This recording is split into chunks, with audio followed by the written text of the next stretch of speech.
Bismillahirrahmanirrahim. Assalamu alaikum, dear viewers. This is Imtiaz Afridi, and you are watching Nursing Lecture with Imtiaz.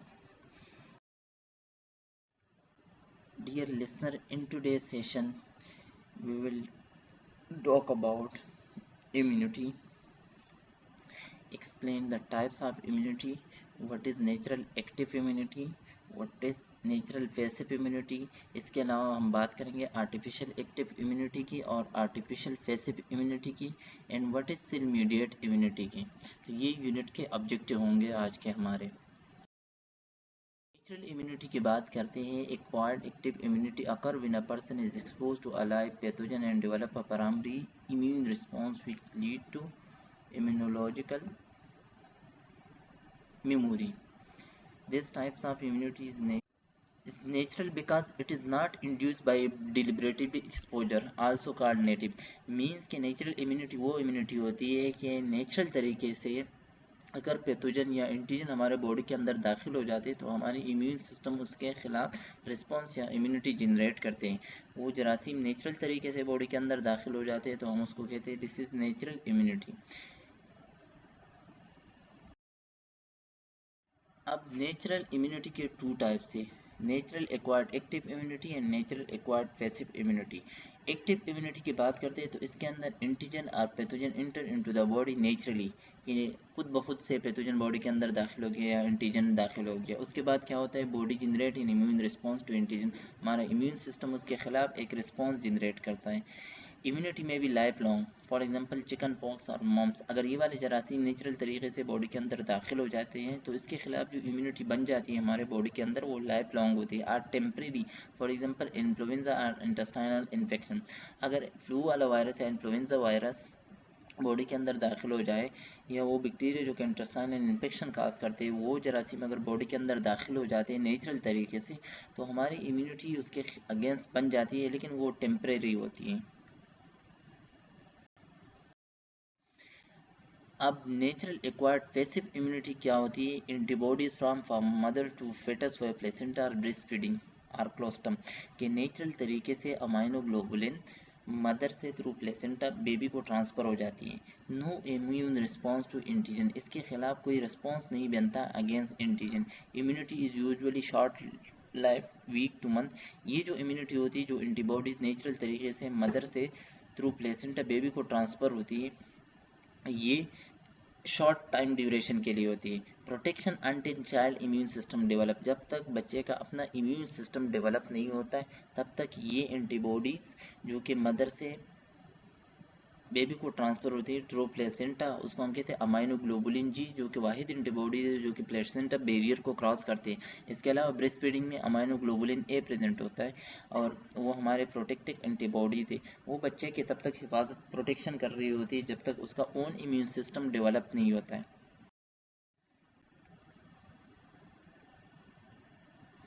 अब बात करते हैं artificial acquired active immunity की।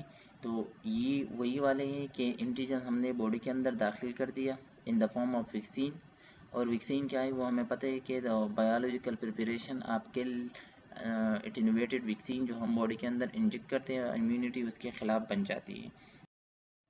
अब artificial acquired passive immunity, इसके अंदर हम क्या करते हैं कि तैयार प्रिपेयर एंटीबॉडीज़ या एंटीसीरम हम क्या करते हैं बॉडी के अंदर इंजेक्ट करते हैं। E g for example snake antivenom injection आता है, हॉर्स और रेबिट्स के उससे हम बनाते हैं। ये प्रिपेयर एंटीबॉडीज़ होती है और हम इंजेक्ट करते हैं जब बीमारी हो जाती है। Immunity is short life, half life is 3 week, host immune system does not respond to antigen, इसके खिलाफ हमारी इम्यून सिस्टम यानी इस एंटीबॉडीज़ के खिलाफ कोई रिस्पॉन्स जनरेट नहीं करता और ये शॉर्ट टाइम ड्यूरेशन के लिए होती है। एक बात याद रखिए कि पैसिव इम्यूनिटी चाहे वो एक्वायर्ड हो, आर्टिफिशियल हो या नेचुरल, उसके अंदर हम एंटीबॉडीज़ की बात करते हैं। सेल मीडिएट इम्यूनिटी के what is cell mediate immunity.